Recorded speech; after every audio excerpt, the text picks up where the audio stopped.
Santiago, ¿se escucha así también? ¿O no se escucha muy bien? ¿Sí? Yo no te escucho. Ahora sí, te escucha perfectamente, Walter.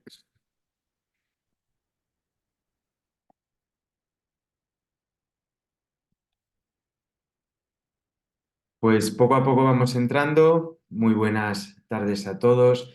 Bienvenidos un día más a la siguiente de las ponencias del segundo curso de investigación de estadística de la SEMEG Junior con la colaboración de ARES, de la Asociación de Residentes de Medicina Preventiva y Salud Pública. Hoy, la ponencia de hoy va a ser sobre estadística inferencial clase 2, ¿de acuerdo? Tenemos la suerte de contar con un ponente como es el doctor Walter Sepúlveda Loyola, doctor y magíster de Ciencias de la Rehabilitación, postdoctorado en la Universidad Estadual de Londrina, en Brasil, especialista en docencia universitaria y prescripción de ejercicio, académico investigador de la Universidad de las Américas de Chile, investigador del proyecto europeo Diego Freire, Latinoamérica. En esta clase va a ser un poco diferente a las anteriores, ¿de acuerdo? Y vamos a presentar también un programa de libre acceso que os puede servir para aprender estadística y para hacer los cálculos que tengáis que hacer en vuestros diferentes trabajos. En el apartado de Questions and Answers, vamos a escribir la página web para que os lo podáis descargar de tal forma que cuando lleguemos a la parte práctica podáis utilizarlo. Sin más, empezamos. Muy buenas tardes, Walter. El micrófono es tuyo. Muchas gracias, Santiago. ¿Me escuchan? ¿Se escucha bien? Se te escucha muy bien. Vale. Yo creo que veo solamente a Santiago, Semej y a M conectados. Es porque los demás El están resto están conectados. en participantes porque Ah, como es el modelo este de Zoom, los tenemos en participantes. Ahora ah, mismo ok. tenemos a 11 participantes y subiendo. Vale, perfecto. Muchas gracias. Ya. Entonces, primero que todo, agradecerte a ti, Santiago, agradecer por la invitación. Eh, Voy a comenzar para aprovechar que tenemos poquito tiempo y la verdad son bastantes cosas que quería conversar con ustedes. Entonces, lo primero, como dijo Santiago, les mandé un link donde pueden bajar este programa, ya que se los voy a enseñar a cómo funciona. Los principales análisis es súper amigable, es de la Universidad de Ámsterdam y es gratuito. Entonces, siempre tenemos problemas para saber con cuál tipo de software estadístico podemos utilizar que sea amigable y la verdad que JASP es un software bien utilizado, gratuito y lo puedes descargar para Windows, Mac y Linux, ¿ok? Entonces, ahí los dejo por mientras que lo vayan bajando en cuanto voy conversando un poquito de lo que vamos a ver hoy. Ok, entonces vamos a hablar sobre estadística inferencial, hoy vamos a hablar sobre comparación, igual voy a recordar algunos temas que ya han visto anteriormente. Walter, ahora mismo no estás compartiendo pantalla, no Ah, ¿no sé. estás compartiendo pantalla? Vale, vale. Voy a volver atrás entonces, perfecto. Voy a Vale, entonces voy a nuevamente mostrar aquí dónde está el jazz. Aquí está. Entonces, este es el programa, la página, para que lo puedan ver. Acá está la opción de bajar en Windows, Mac y Linux. Este software que les había mencionado. Ya, para que lo puedan ir bajando. Mientras tanto, es un software gratuito y les voy a mostrar cómo pueden realizar los procedimientos estadísticos más utilizados en el área de medicina, que son principalmente comparaciones, regresiones, eh, comparaciones de dos o tres grupos, análisis descriptivo, correlaciones, entonces eso te permite este software, ¿ya? Vamos entonces a hablar hoy sobre la estadística inferencial, principalmente vamos a hablar de comparación y les voy a mostrar que bueno, siempre me gusta comenzar con este tema de que la verdad saber de estadística es tan importante, en algún momento te va a utilizar, así como te va a servir como también saber de alguna lengua extranjera. Entonces, es algo importante que independiente si ustedes se dediquen o no futuramente a la investigación, vean estas clases de aprender estadística como una herramienta para poder incluso interpretar artículos científicos. Entonces, ustedes ya han visto que un análisis estadístico se puede hacer descriptivo e inferencial, tienen funciones diferentes. El análisis inferencial Hoy en día se utiliza mucho para comparar y generar asociaciones, regresiones, y a partir de esto también ustedes van a ver que los estudios que uno realiza como investigador tienen diseños metodológicos diferentes dependiendo también del objetivo del estudio, y a partir de eso también se va a escoger cuál diseño estadístico voy a poder decir cuál procedimiento estadístico voy a seguir. Entonces, si mi pregunta de investigación es saber cuál es el mejor efecto, cuál es la mejor intervención, ya solamente con eso ya puedo decir que quiero comparar. Entonces voy a tener que escoger un procedimiento u otro. Si mi pregunta clínica o pregunta de investigación es saber cuáles son los factores predictivos de la mortalidad o cuáles son los factores predictivos relacionados a internación, a hospitalización, ventilación mecánica, ya voy a saber que probablemente voy a hacer una regresión. Entonces, a partir de la pregunta clínica que tengo, que después se transforma en una pregunta de investigación, es donde viene mi método estadístico que voy a realizar. E independiente del programa estadístico que utilicen, es importante dejar todo referenciado siempre en el artículo, y es importante saber que si ustedes utilizan SPSS, JAS o el que utilicen GradPad, eh, los procedimientos estadísticos son los mismos. Algunos software son más limitados que otros, pero los tipos de análisis no van a salir de esto que les mostré acá. Entonces, la estadística descriptiva principalmente sirve para describir variables. Hoy en día pueden ver que muchos estudios eh, realizan en la estadística descriptiva, pero siempre se está colocando el plus, y el plus es la estadística inferencial. Entonces, hoy en día es muy difícil encontrar estudios que son 100% descriptivos. La verdad, la mayoría realizan un análisis descriptivo, pero le coloca después algún análisis de asociación, cuando es un estudio transversal, algún estudio de análisis de prevalencia, compara algún grupo, porque el estudio pareciera que se ve un poco más robusto cuando se hace un análisis inferencial. Entonces, aquí algunos ejemplos que, ojo, independiente de si usted hace un estudio que busque correlaciones, busque asociaciones o comparaciones, todo estudio tiene un análisis descriptivo, que es la famosa tabla 1. Se coloca siempre en los papers. ¿Y para qué sirve la tabla 1 o el análisis descriptivo de un paper? Es para ustedes después saber si ese artículo lo pueden o no utilizar en su población, porque es ahí donde van a ver las características de la muestra. Acuérdense que el objetivo final de la evidencia científica es tomar ese artículo y aplicarlo a mis pacientes.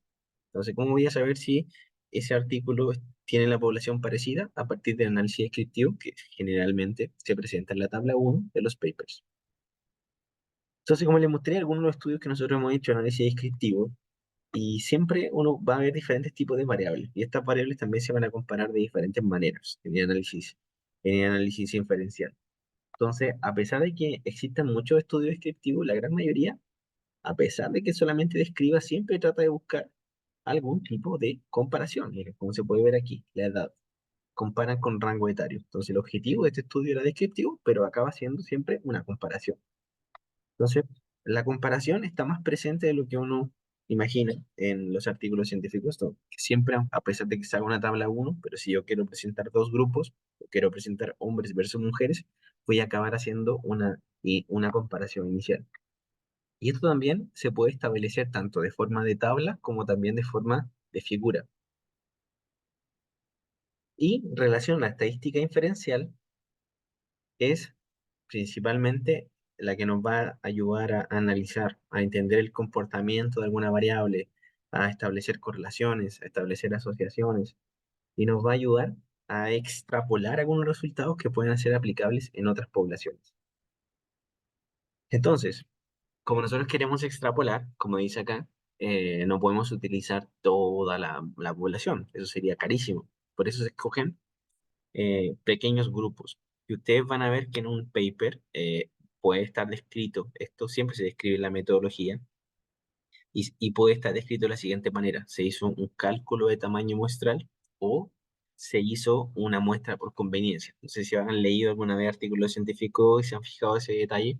Entonces, hay formas de reclutar esta muestra, ya sea por medio de hacer un cálculo de tamaño muestral, que escojo algunas personas de la población, o por conveniencia, que solamente escogí las personas que eran parte de mi sector, de mi hospital, escogí un número reducido de pacientes. Entonces, eso es muy importante, entender que hay diferentes formas de extraer esta muestra. Van a haber estudios que tienen 1000 pacientes, otros estudios que tienen 20 pacientes, 30 pacientes. Entonces, también dependiendo incluso de la población que estoy escogiendo o incluso del objetivo de mi estudio, del diseño de estudio, también va a ser necesario más o menos pacientes. Por ejemplo, si quiero hacer un estudio de corte, un estudio transversal o longitudinal, voy a necesitar probablemente un N mayor que para un ensayo clínico. Los ensayos clínicos generalmente no ocupan tanta cantidad de pacientes porque quieren probar el efecto, no quieren generar una descripción de la población, sino que quieren probar el efecto de una intervención. Entonces acaban utilizando un N un poquito más bajo que los estudios de corte o los estudios transversales también o poblacionales. Entonces, ¿cómo se hace esto? Una población, un muestreo poblacional, se caracteriza una muestra, se hace un análisis descriptivo que entrega información de la muestra, se hace la estadística inferencial, se generan conclusiones y a partir de eso se vuelve a aplicar a la población. Entonces, este ítem que está aquí, si fueran, por ejemplo, ustedes en su hospital, vamos a pensar lo siguiente, ustedes quieren saber si em, reducir los días de hospitalización en el servicio de geriatría en 1 o 2 días genera un gasto menor de los diversos sistemas de salud. O reducir en 1 o 2 días los días de hospitalización se genera un mejor pronóstico a nivel funcional en un seguimiento. Entonces, dependiendo de esa pregunta, ustedes van a hacer el estudio, van a extraer la información y después van a aplicar eso. Entonces van a decir, ok, si reduzco en 1 o 2 días, esto me ayuda en esto, se disminuye el riesgo de tanto, se disminuye el riesgo de hospitalización, se disminuye el riesgo de internación nuevamente, se disminuye el riesgo de mortalidad. Entonces, los estudios de inferencia nos van a permitir eso, porque nos van a generar después la aplicabilidad a una población general. Entonces, para eso existen dos hipótesis que probablemente esto ya lo han visto anteriormente. La hipótesis nula dice que no va a haber diferencia entre grupos. La hipótesis alterna dice que va a haber una diferencia. Y el investigador siempre debe apostar por la hipótesis nula. O sea, el fenómeno no va a ocurrir. Y el investigador va a hacer una investigación para saber si esto realmente se va a refutar o no. Y para eso se hace el análisis. Y para eso existen el valor de P, que también lo vamos a ver un poco más adelante, que se utiliza para informar la probabilidad de que las diferencias entre los grupos representen un efecto si el efecto ocurrió o no al azar. Es decir, que si repitiéramos esto, por ejemplo, un P menor que 0,05, en teoría, con palabras más fáciles, significa que si repitiéramos esto 100 veces, 95 veces saldría igual. Entonces el porcentaje de error apenas es un 5%. Acuérdense que el P 0,05 puede variar. Hay estudios que ocupan P como 0,01 o 0,05, dependiendo del tipo de estudio que se hace, pero generalmente se ocupa el P menor que 0,05. Creo que los estudios más relacionados a predicciones, por ejemplo, de, de los políticos, de quién va a ganar, de las elecciones, utilizan P incluso menores. En relación a los errores, el error tipo 1, podemos cometer errores. No hay estudios perfectos, siempre hay posibilidad de generar algún error. Y esto también ocurre desde el punto de vista metodológico. El error tipo 1 es cuando rechazamos la hipótesis, pero es verdadera. Se llama falso positivo. Es decir, que no hubo diferencia, pero terminamos pensando que había. Y esto puede ser por múltiples comparaciones. Por ejemplo, cuando tenemos estudios con un N muy pequeño y hacemos muchas comparaciones. Y el error tipo 2, aceptamos la hipótesis, pero es falsa, falso negativo. Es decir, hubo una diferencia, pero terminamos pensando que no había. Y esa también es una causa bien común, son las muestras pequeñas. Y para que quede más claro este tema, sería un error tipo 1. Por ejemplo, la persona dice que está embarazada, pero la verdad no era, estás embarazada, como se imagina acá. El error tipo diría, no estás embarazada, pero sí estás embarazada. Entonces, una imagen aquí para que nos quede clara la diferencia entre el error tipo 1 y el error tipo 2. Un ejemplo que les voy a mostrarle un artículo y vamos a ir viendo cómo muchos artículos generan análisis mixtos. No solamente hacen descriptivo, no solamente pueden hacer comparación, incluso dentro del mismo estudio se pueden hacer regresiones. Entonces, diversos métodos estadísticos están presentes en un mismo paper y eso es lo que complejiza un poco al clínico para poder entender esto. Entonces aquí les voy a mostrar un ejemplo de un artículo que nosotros hicimos, que este estudio nosotros incluimos normalidad, análisis de comparación, análisis de correlación, análisis de regresión y curva ROC. Como ustedes pueden ver, se pueden generar diversos tipos de análisis estadísticos para un mismo paper. Y en relación a eso, lo primero que siempre uno comienza es con el análisis de normalidad. Entonces, por ejemplo, si yo quiero hacer un test de comparación, quiero comparar dos poblaciones o comparar un antes y un después, primero tengo que preguntarme, bueno, ¿y qué test voy a ocupar? ¿Será que ocupo un test T? ¿Ocupo un Matt Whitney? ¿Ocupo un Wilcoxon? La elección de ese test va a depender de la normalidad de la distribución de nuestros datos. Pero ¿puedo hacer comparaciones? Sí, puede hacer comparación. Lo único que va a cambiar es el test. ¿Puedo hacer regresiones? ¿Puedo hacer correlaciones? Sí. Lo único que va a cambiar es que vas a ocupar un test estadístico cuando la distribución sea de una manera y otro test estadístico cuando la distribución sea de otra manera. Y para eso existe el primer test que ustedes van a hacer, que es el test de normalidad, que es la prueba de la normalidad para saber si son normales o no sus datos, es decir, si tienen distribución normal o no. Y para eso existen dos tests que se utilizan bastante, que es el Shapiro-Wilk o el Kolmogorov-Smirnov. Eso es lo primero que se comienza. Entonces, como me decía un profe de estadística, nosotros tenemos allá en Latinoamérica se toma bastante un vodka, creo que es el Smirnoff. Él siempre decía, como ayuda mnemotécnica, siempre se comienza con un Smirnoff. Entonces, es así como se comienza. Siempre análisis estadístico se comienza con una prueba de normalidad. Entonces, independiente de la normalidad, van a poder hacer correlaciones y comparaciones. Entonces, con eso no se preocupen. Es solamente para definir cuál test voy a utilizar. En relación a la comparación, puedo hacer diversos tipos de comparación. Puedo comparar un antes y un después, puedo comparar un antes y durante distintos momentos en el tiempo. Vamos a pensar que queremos hacer un seguimiento del paciente a un año, a 2 años, futuramente, a corto plazo en más de un momento. Entonces puedo hacer diversos tipos de comparaciones. Puedo compararlo, como hice acá, el grupo experimental y el grupo control, que esto ayuda bastante para ensayo clínico. O puedo comparar un experimental con una terapia convencional, con un fármaco A, por ejemplo, y el otro con un fármaco A más B, que sería el aumento de otro fármaco al tratamiento. No puedo comparar el efecto de un fármaco más el efecto del fármaco más ejercicio, por ejemplo. Entonces, uno puede ir generando diversos tipos de comparaciones. Y en relación a esto, existen 4 grupos de control, que son los más comunes en los estudios. Entonces, existe el intervención versus no intervención, que la verdad, eso no es un buen control. Idealmente, el control debería recibir un tratamiento, pero van a ver que también en la literatura van a encontrar estudios que comparó eh, un tratamiento versus nada. Y la verdad, el problema de eso es que cualquier cosa es mejor que nada. O sea, cualquier tipo de intervención, ustedes saben muy bien que cuando uno eh, genera o entrega una información, una intervención al paciente, el efecto de la intervención está determinado por muchos factores. Y ahí es donde ustedes tienen que preguntar, ¿mi paciente mejoró por qué? Porque fue atendido, porque recibió una intervención y no había recibido nada, entonces cualquier cosa es mejor que nada. Recibió una intervención y se le sumó el efecto placebo. Recibió la intervención y justo el paciente se tenía que recuperar porque el efecto normal de la enfermedad es que se va a recuperar.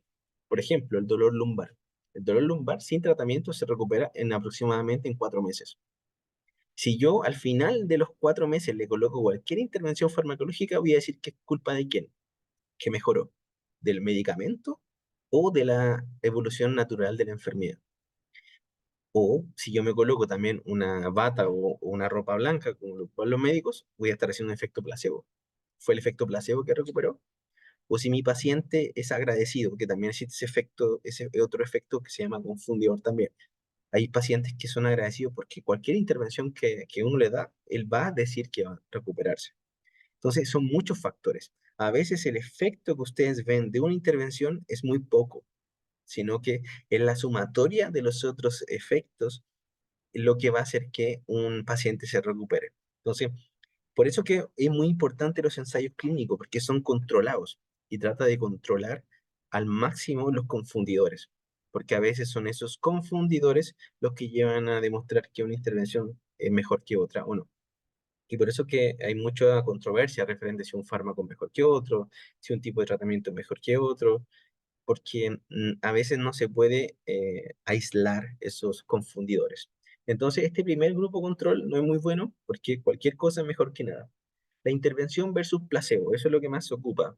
Generalmente en el área médica se ocupa bastante, pero en el área de rehabilitación, de ejercicio, por ejemplo, que es el área que yo me trabajo, es muy difícil un placebo. ¿Cómo voy a colocar un placebo? No existe el ejercicio placebo.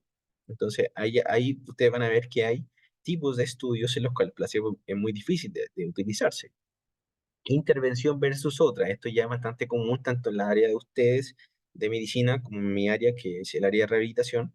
Aquí ya es más fácil de comparar. Puedo comparar el efecto de un tipo de rehabilitación y otro tipo de rehabilitación. El efecto de un medicamento o de otro tipo de medicamento. Y acá puedo, que es el que más me gusta, este tipo de comparación, que es el grupo control, eh, donde es una intervención, recibe una intervención, pero el otro recibe la misma intervención y se le agrega algo, que es el efecto sumativo.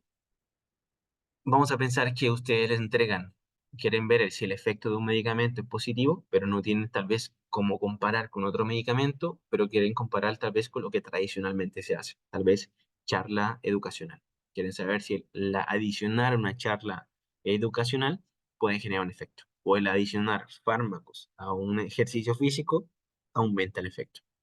Entonces, esas son formas en las que ustedes pueden ir pensando y también observando cómo puedo llevar esto a mi práctica clínica, porque al final eso es el objetivo de la medicina basada en evidencia. Comparación, puedo hacer comparaciones. Estas comparaciones de estos grupos las puedo hacer con cualitativa o cuantitativa. La cualitativa sería, por ejemplo, ¿cuál de los grupos tiene más prevalencia de sarcopenia? Si quiero comparar dos grupos. Quiero saber si en las personas que tienen insuficiencia cardíaca tienen más prevalencia que los que no tienen. Yo, por ejemplo, trabajo bastante con EPOC y la prevalencia de EPOC es casi un 30% de sarcopenia. Los pacientes con EPOC tienen 30%, que es más que los que no tienen EPOC. Entonces, puedo ir comparando ese tipo de cosas. ¿Son similares las proporciones de hombres y mujeres? Ahí también puedo decir que no, porque hay más prevalencia de hombres que tienen esta enfermedad que las mujeres. Entonces, ¿cómo puedo obtener estos datos? Por medio de una comparación, pero que no es con números continuos, sino que es categórico y esto se hace con un test que se llama Q-cuadra. En relación a mi pregunta cuantitativa, por ejemplo, sería, ¿cuál tiene más fuerza muscular? ¿Los pacientes que son EPOC o los pacientes sin EPOC?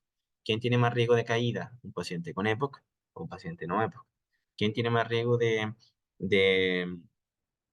por ejemplo, de tener sarcopenia, fragilidad? Ahí puedo ir comparando. ¿O cuál intervención mejora más? Ahí también estoy comparando. ¿Cuál mejora más el equilibrio en los adultos mayores? ¿Este tipo de tratamiento o este tipo de tratamiento? Puedo ir comparando cómo el equilibrio va disminuyendo durante 2 meses de internación en el hospital. Y puedo medir la primera semana, la segunda semana, la tercera semana, y voy viendo cómo se va comportando la variable de equilibrio o la variable de fuerza. Ese tipo de comparaciones múltiples se puede ir haciendo con este tipo de análisis que está acá, que son el test T o ANOVA, cuando es más de dos grupos o más de dos momentos, el Mann-Whitney, cuando es dos grupos, y el Kruskal-Wallis cuando es más de dos grupos o dos momentos. Entonces son formas en las que se pueden haciendo esos test. Y aquí un ejemplo, ustedes pueden ver que en un estudio se presentan análisis variables que son continuas y variables que son categóricas. Entonces, solamente al ver esto ya sé que esto se hizo probablemente con algún test T o algún test Mann-Whitney y aquí probablemente se hizo con un test T cuadrado. Entonces, análisis cualitativo y análisis cuantitativo. Y también, si yo observo, no sé si han visto las figuras en los papers, que a veces las presentan de esta manera y de esta manera. Entonces, en teoría yo ya sabría que esto, si me lo presenta como mediana y el rango intercuartílico, ya sabría que debe haber ocupado un test que no es paramétrico. Probablemente si son pre y post, ocupó Wilcoxon. Porque me lo está presentando, no me está presentando promedio ni desviación estándar. Cuando el estudio, generalmente cuando los estudios presentan promedio y desviación estándar, es porque utilizaron un test T. Cuando no, generalmente ocuparon un análisis no paramétrico, que puede ser Mann-Whitney o puede ser Wilcox. Entonces, estas cosas las van a ir encontrando también en como la forma en la que se presenta el dato. Entonces, pueden presentarse en tablas, ya sabemos qué análisis pues, se puede haber hecho, o incluso mirando la figura, ya podríamos saber más o menos predecir cuál tipo de análisis se hizo. Hay excepciones también, ojo, porque mira lo que pasa acá. O hay excepciones en la estadística o errores que a veces no se ven. Mira, acá dice que utilizó Wilcoxon, y Wilcoxon es para no paramétrico, pero me presenta todos los datos como promedio y desviación estándar. ¿Eso está errado? No, puede ser que tal vez el autor encontró más bonito presentar todo como promedio de desviación estándar en vez de colocar la mediana y el rango intercuartílico. Pero lo correcto sería haber presentado, sí, mediana y rango intercuartílico, porque utilizó una prueba que es no paramétrica. Muy bien, además del valor de P, que ya les dije que va a mostrar si es que hay diferencia o no, hay algo que se llama intervalo de confianza. Y esto es muy importante que lo vayamos viendo, miren. Porque esto es algo, el intervalo de confianza es lo que les va a ayudar a ustedes a entender el tamaño del efecto. El valor de P solamente me va a decir si hay diferencia, pero el que me va a decir el tamaño del efecto o el tamaño de la diferencia de las medias va a ser el intervalo de confianza. Miren, por ejemplo, acá. Acá tengo tres tratamientos para disminuir el dolor, pain. Y acá me dice que son significativos, comparando el baseline, o sea, el basal, con el post-intervención. Si yo tengo que fue significativo el primero y el segundo, comparado con el control, ¿cuál debería recomendar? ¿Cuál debería utilizar en el día a día? Entonces uno podría decir, bueno, utilizo los dos, pero la verdad es que no. Hay uno que tiene un tamaño del efecto mayor, que es esto de acá, effect size. Aquí está el tamaño del efecto. Tamaño del efecto de 2,06. Y ahí yo tendría que empezar a buscar que si ese tamaño del efecto es moderado, si es bajo o no. Eso también ustedes podrían comenzar después. Importante que les voy a mostrar más adelante que existe una tablita donde puedo ver si el tamaño del efecto fue bajo, moderado, o sea, insignificante, fue bajo, fue moderado, fue un alto tamaño del efecto. ¿Y cómo le puedo decir al paciente? Yo le puedo decir lo siguiente. Usted, en promedio, va a mejorar tanto. Y esa mejora puede ir desde tal punto hasta tal punto con un 95% de confianza, lo que es bastante más clínico ese mensaje que el valor de P. El valor de P te va a decir, mira, va a mejorar. Si el paciente pregunta, oiga, ¿ese tratamiento me va a ayudar a mejorar? Usted va a decir, sí, mejora. Pero si te pregunta lo que cualquier persona le diría a un médico o a un fisioterapeuta, ya, pero ¿cuánto voy a mejorar? Ahí ustedes tendrían que mirar qué, el intervalo de confianza o el tamaño del efecto. Ahí ustedes pueden decir, ok, vas a mejorar, pero vas a mejorar en 2 puntos, vas a disminuir el dolor en 2 puntos, vas a mejorar la fuerza en 5 kilogramos y puedes mejorar en 1 kilogramo o en 8 kilogramos con un 95% de confianza. Eso es mucho más clínico que solamente decir en un tamaño, en un valor de P que va a mejorar. Entonces, el tamaño, el intervalo de confianza te permite decir la magnitud del efecto, te sirve para ver también si el efecto es bajo, insignificante, bajo, moderado o alto, cuando se presenta, por ejemplo, un D de Cohen, y también te sirve para ver si te muestra, por ejemplo, la diferencia de medias, que también lo vamos a mostrar más adelante a ustedes, te permite ver cuánto más o menos es posible que se recupere. Entonces, en palabras simples, el valor de P sería más que nada esto. Miren, si tengo dos pacientes, uno mejoró, el otro también, te va a decir el valor de P, la significancia que hay estadística. Entonces, el valor de P sería como esto. El valor de P nos dice solamente que alguien ganó. Pero yo creo que a todos, principalmente acá en España, le gusta tanto el fútbol, le interesa saber, pero cuánto fue la diferencia, por cuánto ganó. Y si queremos saber por cuánto ganó, el valor de P no te va a servir. Ahí te va a servir el intervalo de confianza. Entonces, ¿de cuánto fue la diferencia? Es el intervalo de confianza. Entonces, volviendo a este mismo ejemplo, si tuviéramos que decir un intervalo de confianza sería cuánto va a variar esto. No nos interesa cuánto. Entonces, acá voy a mostrarle otra vez el intervalo de confianza, pero utilizando el mean change, que significa la diferencia de medias. Entonces, miren, por ejemplo, comparado la velocidad de la marcha, que es una variable que yo sé que ustedes conocen bastante bien, si son del área de geriatría. Entonces, podemos ver que intervenciones, acá hay diferentes tipos de intervenciones que están acá, y podemos ver que estos tres tipos de intervenciones, con ejercicio, con nutrición, por ejemplo, podemos ver cuánto mejora la velocidad de la marcha. Entonces podemos ver que probablemente todos mejoran, pero si yo quiero saber cuánto mejoran, voy a ver la diferencia acá, el intervalo de confianza, de la diferencia de medio. Entonces puedo ver que mejoran de 0,13, es lo que la mayoría mejora, pero hay algunos que mejoran apenas un 0,051 y otros mejoran un 0,2 en metros por segundo. Entonces miren cómo aquí puedo ver la variabilidad de este cambio, el cambio que hay. De la misma manera también puedo ver la fuerza muscular, puedo ver que en algunos no mejoró tanto, pero en otros sí. Y aquí puedo ver intervalo de confianza. Entonces por eso que el intervalo de confianza te permite ver eh, el cambio que hay, la diferencia de medias, independiente de cómo pueda presentarse este intervalo de confianza, si te presenta el valor de tamaño efecto, te presenta el valor de la diferencia de medias, no solamente mires hacia el valor de P, sino que también mira a cuánto fue esa diferencia. Muy bien. Y este es un tema que, estos son datos de una revisión sistemática que se hizo hace que, fue el año 2018, si no me equivoco. Uy, se me apagó esta pantalla. Sí, sí. ¿Están consiguiendo ver ustedes? Porque a mí se me apagó la pantalla. Walter, sí, vemos la pantalla todavía. Ya, esperen un poquito. Ahora sí, perfecto.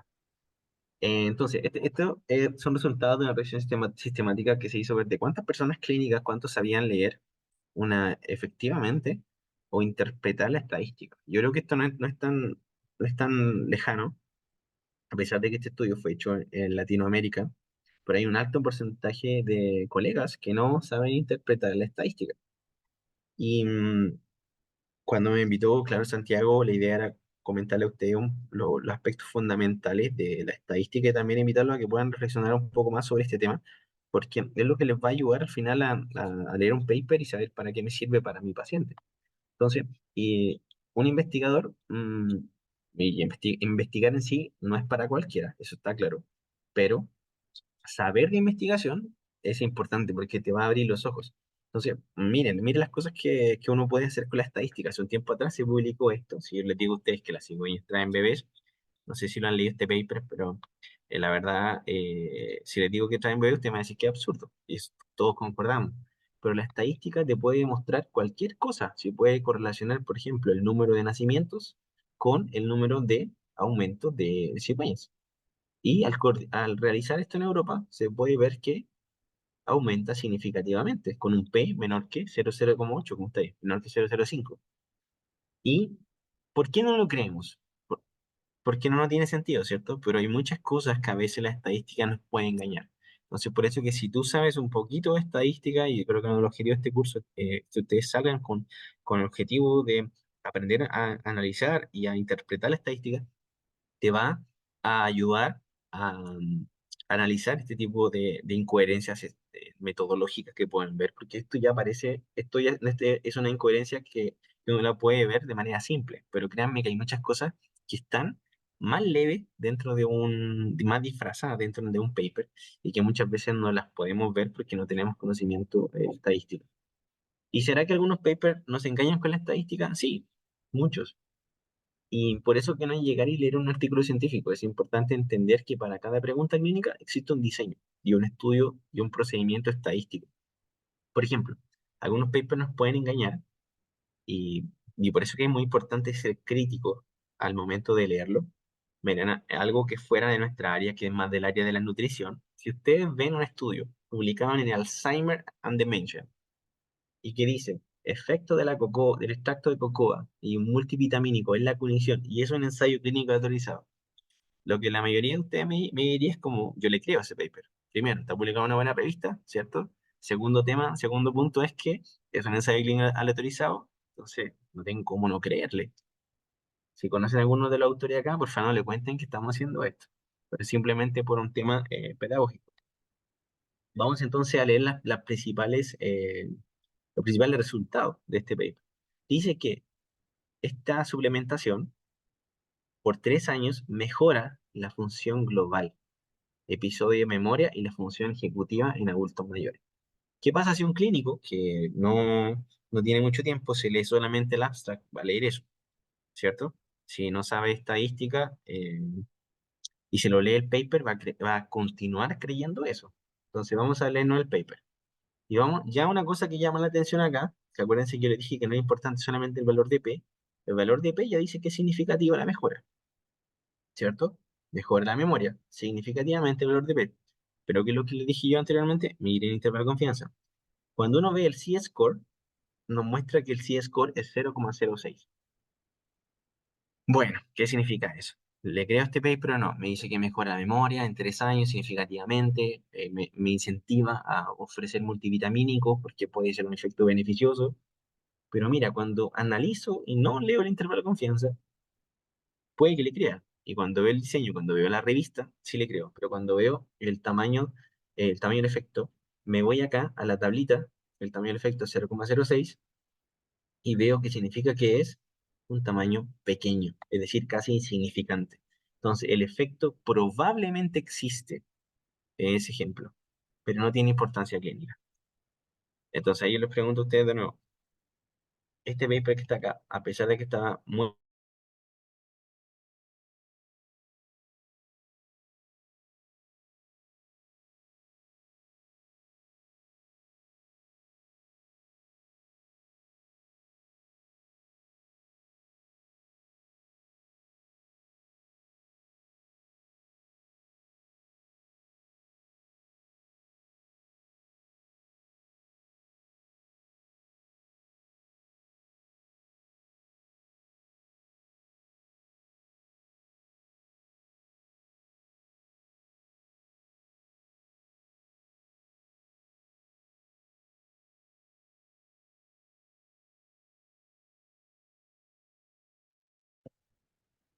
Creo que se cayó, Santiago. ¿En cuál parte me quedé? Solo para saber que sentí Se, que se salió se- bien. se ha cortado hace aproximadamente 30 segundos. Vale, Justamente pero... en la diapositiva que estabas cuando has hecho el cambio, ahí es donde se ha parado. Ah, vale, me estaba hablando de intervalo de confianza. Aquí En se la quedaron. anterior. Vale, perfecto. ¿Estoy muy rápido o está todo bien? Que no estoy viendo mucho los demás. Sí, está todo el mundo conectado, estamos bien. Llevamos 38 minutos, Walter. Vale, perfecto, muy bien. Em, Muy bien, entonces, referente al intervalo de confianza, que es algo que uno lo ve y lo analiza cuando compara grupos. Em, y también lo van a ver en los metaanálisis, que son los que presentan las revisiones sistemáticas. Entonces, si la prueba estadística, y esto es lo que, para que lo puedan anotar, o sacarle una foto, si la prueba estadística se basa en diferencias, busque el número cero del intervalo de confianza. Un número restado por sí mismo es igual a cero. Entonces, ¿qué quiere decir eso? Si el cero está dentro del intervalo de confianza cuando el análisis que se hizo se basa en diferencias, significa que por lo menos hay algunos pacientes que no tuvieron diferencia. Porque cualquier número, como dice acá, restado por el mismo número da cero. ¿A qué me refiero con esto? Es que si hacemos un estudio nosotros y dentro de nuestro estudio hay gente que no mejoró o que empeoró, eso nos van a dar o 0 puntos o nos van a dar un punto negativo. Entonces, cuando vamos a ver el intervalo de confianza, podemos ver quiénes mejoraron y quiénes no mejoraron. Se puede ver el intervalo de confianza. Cuando el objetivo del análisis es comparar, generar comparaciones. Si la prueba estadística se basa en una razón, es decir, de predecir probabilidad, busque en el intervalo de confianza el número 1. porque cualquier número dividido por sí mismo da 1. Acuérdense cuando quiero evaluar probabilidad. Si la probabilidad de que pase esto es 2, pero después de hacer el tratamiento de medicamento sigue siendo 2, significa que en el intervalo de confianza nos va a dar un 1 en algunas de las personas. Eso significa que no aumentó la probabilidad o no disminuyó la probabilidad en alguno de los pacientes, porque está el 1. Y eso lo van a ver cuando vean metaanálisis. Hay metaanálisis que tienen un 0 aquí. Acuérdense que en el metaanálisis esto es la línea del no efecto. No sé si esto lo habrán visto alguna vez, pero cuando un estudio toca esta línea del no efecto, significa que no tiene efecto lo que estoy queriendo comprobar, lo que estoy analizando. Por eso que hay metaanálisis que tienen un 0 acá. Por eso es tan importante el intervalo de confianza. Porque si toca el 0 significa que hay algunos sujetos que no generaron diferencia. Como por ejemplo acá el estudio eh, de Hopa, que está acá, 2016. Miren, ¿está el 0 en el intervalo de confianza? ¿Aquí? Sí, porque hay personas que tienen 0,18 y hay otro grupo que tiene 0,4. Es decir, el intervalo de confianza pasó por el 0. Eso significa que aquí, en este estudio, hay personas que disminuyeron, pero otras aumentaron eso. Entonces, aquí se puede ver el efecto cuando la diferencia pasa por el 0. Y acá pueden ver otro metaanálisis que no tiene 0. ¿Pero por qué no tiene 0 este metaanálisis? Tiene un 1, porque lo que este metaanálisis está analizando es la proporción. Es decir, en algunos estudios la proporción de fragilidad aumentó y en otros la proporción disminuyó. Pero en este estudio, por ejemplo, como el del Serra Prat, el 2016, hubo en algunos que disminuyó la proporción de frágiles y en otros aumentó. En cambio aquí, si analizamos este, miren, aquí aumentó y aquí también aumentó. Este no toca la línea del 1. Entonces, hay sujetos que tienen un 2% de probabilidad de tener fragilidad y hay personas también que tienen hasta casi 3 veces más probabilidad de tener fragilidad. No sé si quedó clara esa parte. Si quieren, me pueden escribir en el chat y la puedo volver a responder. Porque esta es una parte que es importante para ver e interpretar los metaanálisis, porque hay metaanálisis que hablan de comparación de proporciones y hay metaanálisis que hablan de comparación de grupos o de efectos de intervención. ¿Todo bien ahí? Yo no estoy viendo el chat si es que está bien esta parte o no. Si quieren pueden dejar las preguntas en el chat. Walter solo. Vale. No hay ninguna pregunta. Nada, perfecto. Vale. Espero que vayan por lo menos quedando claro esa parte. Muy bien. Entonces vamos ahora a la parte práctica. Para la parte práctica, les voy a decir que abran el software JASP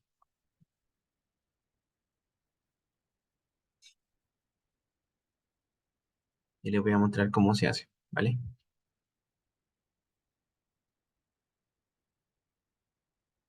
Eso. No sé si han podido instalar este software. Me pueden escribir ahí en el chat si es que no consiguió escribirlo, instalarlo.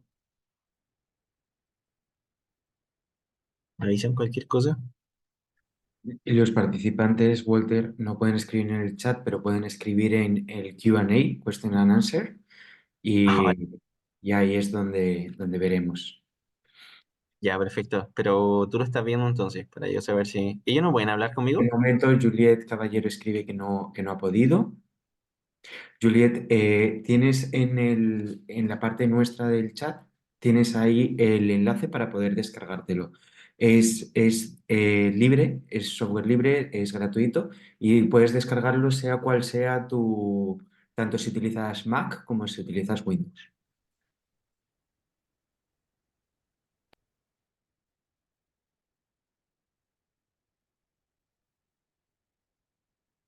Ya. Si te parece bien, Walter, vamos preparando las cosas en lo que la gente acaba de descargarlo. Sí, sí, sí. Cuando lo descarguen le va a aparecer de esta manera. Igual acá, bueno, acá he estado subiendo algunas cosas, pero Os digo aún así, por si yo lo sé no, hacer. no No veis se el preocupe. enlace, es J de Jaén, A de Ávila, S de Segovia, P de Palencia, barra stats.org. Igual en Hash. todo caso, si colocan Jazz en Google, le va a aparecer Jazz Estadística y le va a aparecer.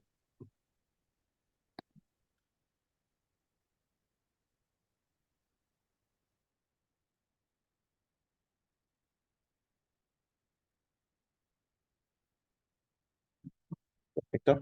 Yo lo triste es que no puedo escucharlo o hablar con los estudiantes para saber si van bien o si tienen alguna duda. Pero ahí tú me vas diciendo, Santiago. Yo voy leyendo el question and answers, no te preocupes. Vale. Entonces, una vez que lo tengan instalado, les va a aparecer así más o menos. Es súper rápido de instalar. Y En caso aún así de que alguien quiera comentarnos algo y sea lioso, hacerlo por el question and answer, que nos levanten la mano y desde secretaría os habilitaremos el micrófono para hablar. vale, si que tienen alguna duda también,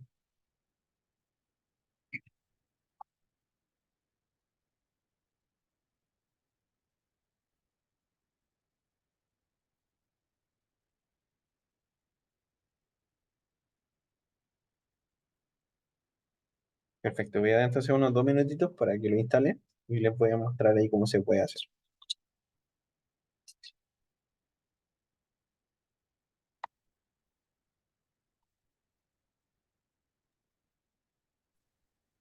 En lo que lo instalan, Walter, seguramente muchas de las personas que están en este curso ya tienen una base de datos para trabajar.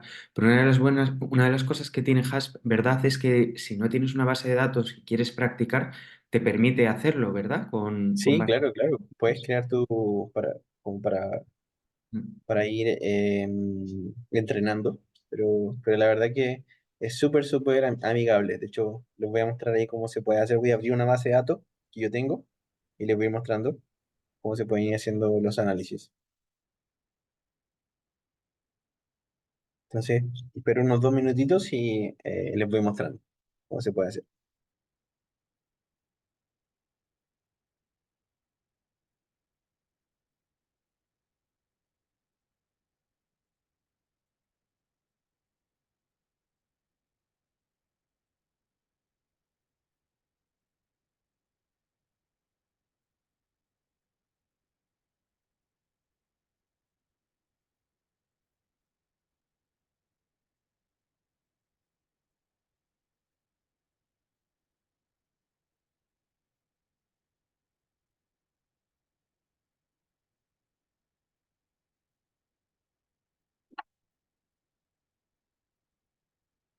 Vale,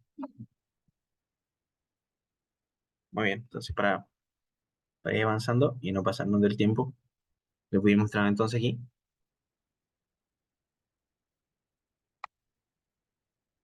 Ok. Entonces, cuando abran Jazz, les va a aparecer de esta manera. Uy, se me volvió a apagar la pantalla. Ahí sí, esperen un poquito.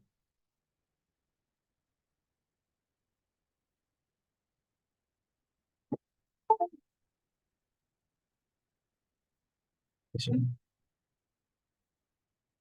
Ya. Entonces, les va a aparecer acá, donde están como esas 3 líneas que están acá. Van a abrir alguna base de datos que tengan en Excel. Generalmente, la, la forma es que abre es CSV. Ese es el formato que está acá. Lo cual no es difícil, es solamente trabajar en Excel y al momento de guardarlo, en vez de guardarlo en planilla de Excel, colocan guardar en formato CSV y ya les va a aparecer. Entonces les voy a mostrar un ejemplo clásico de antes y después. Lo básico que uno trabaja a veces, quiere comparar si tu intervención, si el medicamento o si mejoró durante el tiempo, un antes y un después. Un grupo al ser seguido durante un tiempo, ¿cómo le fue? Antes y después. Y tengo variables que son, por ejemplo, como la fuerza muscular, pre y post, fuerza pre, fuerza post, ¿vale? Entonces, en relación a esto, les voy a mostrar cómo se puede hacer la comparación. Miren lo que me aparece acá arriba, análisis descriptivo. Entonces, el análisis descriptivo, yo puedo pasar las variables que yo quiera para acá. Entonces, vamos a pensar que quiero la edad y la paso para el otro lado, y la fuerza pre y la fuerza post. Y aquí me aparecen los valores inmediatamente. Voy a correrlo más para acá.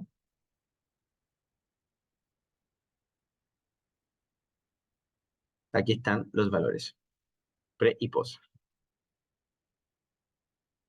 Entonces, es súper amigable. Es solamente ir pasando variables y acá puedo escoger la estadística que quiero. Por ejemplo, ya que quiero la mediana. Me hizo automáticamente la mediana. Quiero el promedio. Quiero los cuartiles. Quiero los, quiero acá los percentiles. Miren, automáticamente me los va calculando acá, en edad. Entonces es súper rápido de poder hacer. Esta es la forma que pueden hacer la estadística descriptiva. Y generalmente en un paper, si ustedes ven un artículo, voy a abrir aquí un artículo, lo que se coloca en una base de datos, eh, por ejemplo, generalmente no va más que eso, en la tabla uno. Entonces ustedes ya podrían hacer, por ejemplo, si quieren hacer un trabajo para un congreso, para un artículo, una tabla uno, el descriptivo no es más que promedio de desviación estándar, miren, que está acá. Y eso lo pueden hacer a partir de esto que les mostré. Pasar la edad, la fuerza. Si quieren comparar entre hombres y mujeres, pasan acá abajo el grupo y me hace la comparación cero y uno, que creo que cero era hombre y uno era mujer. Entonces me compara y me entrega el promedio y la desviación estándar. Promedio y la desviación estándar. Que después, independiente, tal vez en la tabla, ustedes lo pueden presentar así, como promedio más menos la desviación estándar. Cuando ustedes van a configurar su tabla para hacer el póster o en un congreso. Entonces, miren qué simple, análisis descriptivo. Vamos a hacer una comparación. Entonces, ¿dónde debería clicar acá? Miren, automáticamente ya, si aquí tengo lo descriptivo, acá me aparecen tres cosas, significa que compara más de dos grupos y acá me aparecen dos. Test T. Ya incluso me aparece un posible test que podría ser test T. Y al test T ya sé que es para comparar dos variables, como está acá, que pueden ser dos grupos o pueden ser dos momentos. Como aquí serían dos momentos, antes y después. Voy a entonces abrir el test T y voy a escoger si la muestra es pareada, pues una sola muestra. Entonces voy a ver si son muestras independientes. La verdad que no son muestras independientes, sino que son pareadas, porque es el mismo grupo antes y después. Independiente sería si fueran dos grupos diferentes, es decir, hombres versus mujeres, frágiles versus no frágiles, ¿se entiende? Entonces aquí es el mismo grupo que se midió al inicio y después de una intervención, pareado. Entonces, vamos a ver cómo sería acá. Entonces, acá simplemente paso la variable inicial o puedo hacer la comparación. Puedo hacer el post versus el pre. Y acá puedo colocar el test que voy a medir. El test student o el Wilcoxon. Que lo primero que tendría que haber hecho es chequear la normalidad, como aquí me dice, chequear la normalidad. Pero donde yo quiero hacer todo rápido, voy a solamente escoger la normalidad y voy a chequear los dos. El test student y Wilcoxon. Y después escojo cualquiera que usar. Entonces aquí me apareció antes y después. Ya incluso me indica cuáles test podría usar, porque yo voy a comparar el grupo, un mismo grupo en dos momentos. Pero, por ejemplo, si fueran dos grupos, por ejemplo, muestras independientes acá. Aquí me aparece el test student y el Matt Whitney. Miren, ven cómo automáticamente eh, el Jazz me sugiere los tests que puedo hacer. Entonces no me está pidiendo que yo tenga que acordarme de la clase de estadística, sino que ya es bien fácil, es solo ir clicando. Entonces vamos a volver atrás porque este era un grupo pareado. Voy a escoger entonces la variable pre o post. Voy a escoger primero la post y después la pre. y voy a ver con el test de Student, quiero ver los valores descriptivos para ver cómo me fue con los valores descriptivos. Y miren lo que le voy a pedir. Quiero que me dé también el tamaño del efecto. Effect size. ¿Con qué? ¿Con qué es lo que le he dicho todo el rato? Con el intervalo de confianza. Ahí está. Intervalo de confianza. Y vamos ahora a analizar cómo quedaría esto. Miren lo que me dice. Dice que el valor antes versus el valor después versus el antes me dio significativo. Y me dio un D de Cohen, es decir, un tamaño del efecto de 2,7. Aquí me voy al valor pre y post. Me entrega el promedio y me entrega la desviación estándar. ¿Qué es lo que puedo decir? Que la intervención mejoró la fuerza de 21 para 29, ¿cierto? Y esta mejora fue significativa, porque aquí está el valor de P. Pero cuando yo cliqué en el tamaño del efecto, mira, ahora lo saqué para que lo vean, ahí no aparece el tamaño del efecto. Pero donde yo cliqué tamaño del efecto, me apareció el D de Cohen. ¿Qué significa un D de Cohen de 2,7? Y ese intervalo de confianza. Simplemente vamos a buscarlo en el doctor Google de, de Cohen.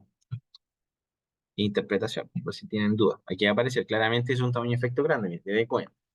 Inferiores a 0,2 señalan que la existencia del efecto no existe. Valores entre 0,21 y 0,29 hacen referencia y mayores a 0,8 señalan un efecto grande.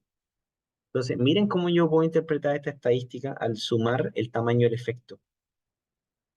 Si no lo sumo, simplemente puedo decir, mira, los pacientes mejoran fuerza significativamente. Ok, perfecto, ya es un resultado legal. Pero cuando digo el tamaño del efecto, digo lo siguiente. Los pacientes mejoraron significativamente y el tamaño del efecto es grande. Sí, clínicamente grande o clínicamente relevante al utilizar el D de Cohen. Entonces, es por eso la importancia cuando utilizan también este otro estimador que te da el D de Cohen y intervalo de confianza. ¿Queda claro? Entonces, voy a repetirlo nuevamente para que vayamos recordando. Análisis descriptivo. En esta parte, ustedes pasan las variables que quieran, fuerza muscular, etcétera. Acá colocan abajo, si quieren comparar dos grupos para describir, colocan el género. Aquí realizan el análisis descriptivo. Ustedes pueden acá abajo, donde dice estadística, escoger lo que ustedes quieren que aparezca en análisis descriptivo. Van clicando solamente. Miren, aquí está el rango intercuartílico. Pueden clicar también eso, división estándar. Y acá todos los datos que ustedes quieran de los pacientes y yo los comparé por género. Si quiero hacer un test T y quiero comparar hombres versus mujeres, ¿me voy a qué? Muestras independientes, porque son dos grupos diferentes, hombres versus mujeres. Y voy a clicar aquí. Vale, mañana te la entrego. Sí, muchas gracias. Si quieren comparar hombres versus mujeres, entonces acá, por ejemplo, colocarían abajo los grupos. Miren, ven que yo cliqué en otra parte diferente, cliqué en muestras independientes, que hombres y mujeres son grupos independientes. Y si quiero comparar la edad de ellos, me voy aquí, lanzo esa variable, lanzo la fuerza, y acá digo que yo quiero hacer un teste o un McWhitney, dependiendo de la normalidad, y me va a entregar el valor, como dice acá, de la diferencia. Los hombres y las mujeres, el valor de P no fue menor que 0,05, entonces hombres y mujeres no dio diferencia ni en edad ni en la fuerza. Miren, lo que es extraño, bueno, pero esta es la base de datos que tengo aquí para mostrarles. Si quiero lo descriptivo de eso, coloco el valor descriptivo y me dio el valor descriptivo, ¿ok? Que está acá abajo. Aquí está el grupo 0 y 1, que es hombres y mujeres, el valor del promedio, desviación estándar. Incluso, como digo, puedo pedir el tamaño del efecto. Y acá puedo ver cómo fue el tamaño del efecto. Bueno, si no hay diferencia entre ellos, el tamaño del efecto tampoco me va a dar significativo. Así que algo que se espera. Ok, esto es si comparo dos grupos diferentes. Y si comparo el mismo grupo en momentos diferentes. ¿Dónde me voy? Acá, al test T, porque siguen siendo dos momentos. Escojo pareado, que significa que es el mismo grupo, y acá escojo la variable que quiero, que es post y luego pre. y escojo el test que quiero, el test de Steuben o Wilcoxon, me voy a el análisis de descriptivo para que me muestre el tamaño del efecto, porque también lo encuentro interesante de mostrar, y presento los datos del valor pre versus post. ¿Ok? ¿Y qué pasa si son más de dos momentos, si son más de dos grupos? ¿Dónde tengo que irme? Acá, a ANOVA. Y acá en ANOVA, uy, me voy acá a ANOVA y escojo lo que quiero. Quiero una ANOVA repetida, es decir, que momentos uno, momento 2, momento 3, que sería repetido, o quiero una ANOVA de comparar tres grupos, persona con EPOC, persona con hipertensión y persona con diabetes, de grupos separados, que sería ANOVA. Y acá colocaría los grupos y acá colocaría las variables que voy a comparar. Y si fuera una ANOVA de medida repetida, pondría los diferentes modelos, momentos que voy a repetir. Que aquí en este caso no puedo porque tengo apenas dos momentos. Tendría que tener más momentos. Tendría que ser pre, post intervención al un mes y post intervención hacia después de 2 meses. Perfecto, ven cómo es bien amigable y bien simple de utilizar y te entrega la verdad que valores, análisis estadístico que son bastante utilizados en la clínica. Y ya la próxima semana, ustedes creo que les va a tocar más adelante ver análisis de correlación y regresión. Eso es lo que estaba viendo en el cronograma. Y este software también le permite hacer correlación y regresión, que está acá. Por ejemplo, correlación. Voy a correlacionar la fuerza con la edad. Y acá abajo me dio el análisis de correlación, que puede ser una correlación de Pearson o Spearman, dependiendo de qué, de la normalidad. Entonces aquí puedo hacer el análisis de correlación. Uy, disculpen, ahí sí, de la correlación. Y aquí está el valor de R y el valor de Pearson, de la correlación que existe. Una correlación en este caso que sería muy leve, muy bajita, entre la edad y la fuerza, en esta población. Ojo. Eso. ¿Dudas? ¿Dudas hasta ahí? Muchas gracias, Walter. De momento, María Isabel Tornero nos hace un comentario que está bastante bien enfocado, que comentan que le recuerda a Jamovi. Recuerdo, Walter, que cuando estábamos hablando de los diferentes programas y los que eran de libre acceso, hablamos ya de él también, ¿no? Sí que es verdad que como interfaz son bastante similares. Jamovi, sí, Jamovi, sí, sí. Es muy fácil de usar también. ¿Alguien nos tiene alguna duda o quiere comentarnos algo?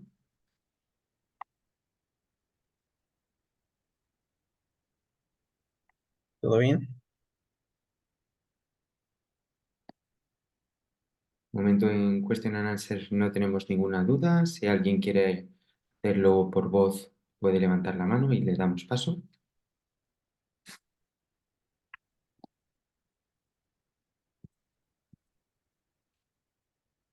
Espero que haya podido quedar claro. La verdad es que ha quedado todo clarísimo, Walter. La parte de Hasp, además, tiene otra cosa buena, ¿no? Que es que en casi todos los ítems hay una I cerca, ¿no? Que te explica exactamente qué es, para qué sirve y cómo hacerlo. Entonces, Sí, sí. para nosotros, los geriatras que estamos empezando en la investigación, ¿no? Es como algo muy útil cuando tienes que volver sobre los 20.000 nombres que a veces se nos olvidan, ¿no? Claro, la verdad que uno al final pues se va aprendiendo los tests con el uso, pero la verdad que esto te permite bastante simple. Entonces, un paso a paso, primero hace el test de descriptivo, hace el test de normalidad y después el test de análisis.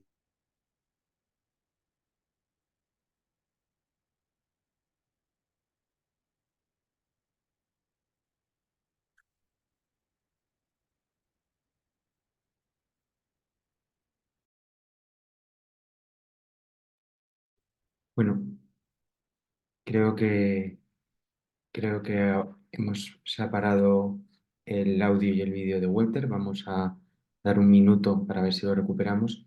Mientras tanto, si alguien tiene preguntas, recordad hacerlas en el question and answer.